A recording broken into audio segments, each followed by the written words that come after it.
Si je devais résumer de manière un peu provoque, la charge raciale, en fait, c'est le fardeau de la blanchité. On est des génies de l'adaptation parce qu'en tant que personne racisée, on grandit avec cette identité de l'autre, de l'altérisation. On se construit en empathie avec des personnes qui ne nous ressemblent pas, à la télé, dans les productions audiovisuelles.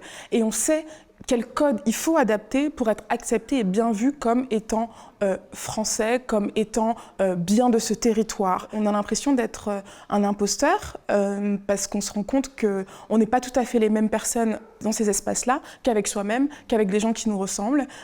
Et ça crée évidemment en fait une psychosomatisation. On se rend compte que les personnes racisées sont des personnes qui vont avoir des maladies chroniques, qui vont faire des crises cardiaques prématurées, qui vont souffrir d'infertilité parce que la blanchité, le système de la suprématie blanche ne prend pas en compte notre douleur, les personnes que nous sommes et nous nie en fait cette expérience subjective. Pour comprendre en fait la charge raciale, donc je parlais de la charge historique, je découvre aussi en fait un concept qui s'appelle la blesse, qui a été popularisé par une chercheuse guadeloupéenne qui s'appelle Patricia Issa-Donatien, qui parle d'une blessure qui est transmise de génération en génération, des populations qui ont subi l'esclavage et de manière générale des personnes noires.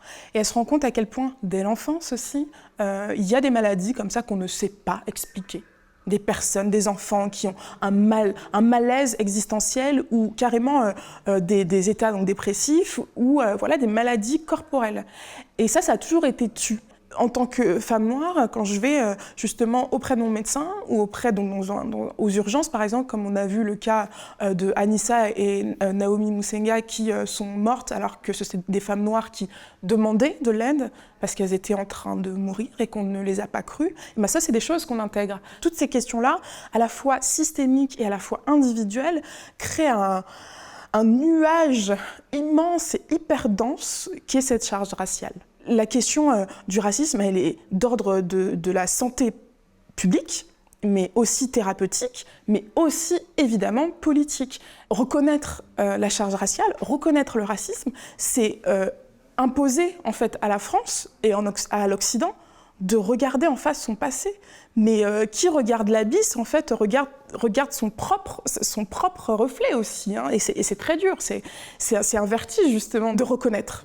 On ne demande pas des réparations, parce que pour moi, les réparations ne vont pas atténuer le trauma. Les médias produisent tout le temps un discours raciste, un discours de l'altérité, un discours qui va disséminer en fait des stéréotypes et voire des discriminations quoi, en termes d'ensauvagement. Ce qui m'interpelle en fait autour de cette charge raciale quand je lis ces mots sous la plume de Mabula Soumaoro en 2018, c'est pas tant le concept en lui-même qui me donne le vertige, c'est qu'en fait ça semblait tellement une vérité là, un fait social, mais qu'on n'en avait jamais parlé. Je me suis posé la question du silence autour. On est dans une société où en effet la parole se libère de ce qu'on dit. Ou en tout cas, on est plus écoutés, hein, les personnes discriminées, minorisées. Et pourtant, j'ai l'impression qu'on parle et qu'on ne dit pas. Qu'en fait, on est appelé à témoigner, à nourrir la machine sensationnaliste, misérabiliste. Depuis des années, on dit que en fait, le racisme, c'est mal. Enfin, si on devait résumer, c'est ça. Mais il y a des gens en face qui nous disent « Non, mais vous savez, il y a des nuances. » Et donc, je me dis « Mais en effet, le silence est un poison. La silenciation est un poison, l'autocensure aussi. Mais si le silence était aussi, de manière paradoxale, l'antidote? Et si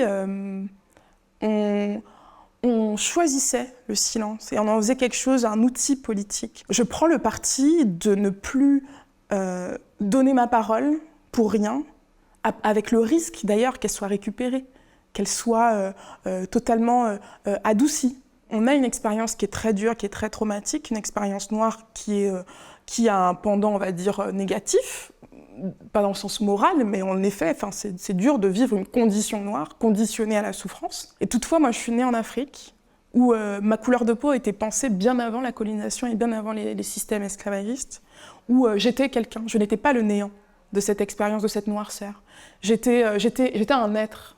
Il y a la noirceur, et il y a la noirité. Et c'est les deux ensemble qui nous aident en fait à dépasser cette condition-là. Parce qu'à à travers la condition noire, la noirceur, on va étudier en termes matériels nos conditions d'existence, et la noirité nous rapproche de l'intériorité, de la créativité. Comment militer en termes existentiels? Comment ne pas séparer le corps et la tête? Comment ce sont les deux qui nous permettent d'avancer et de nous ancrer en tant qu'être et de devenir, parce qu'on nous a niés en fait. C'est peut-être aussi le fait de faire un pas de côté, de rentrer en soi collectivement, pas de manière narcissique, pour se regarder le nombril évidemment, mais cette intériorité-là, c'est un pouvoir. Et c'est ce que je convoque à la fin de mon essai comme un outil, en tout cas un des outils de libération.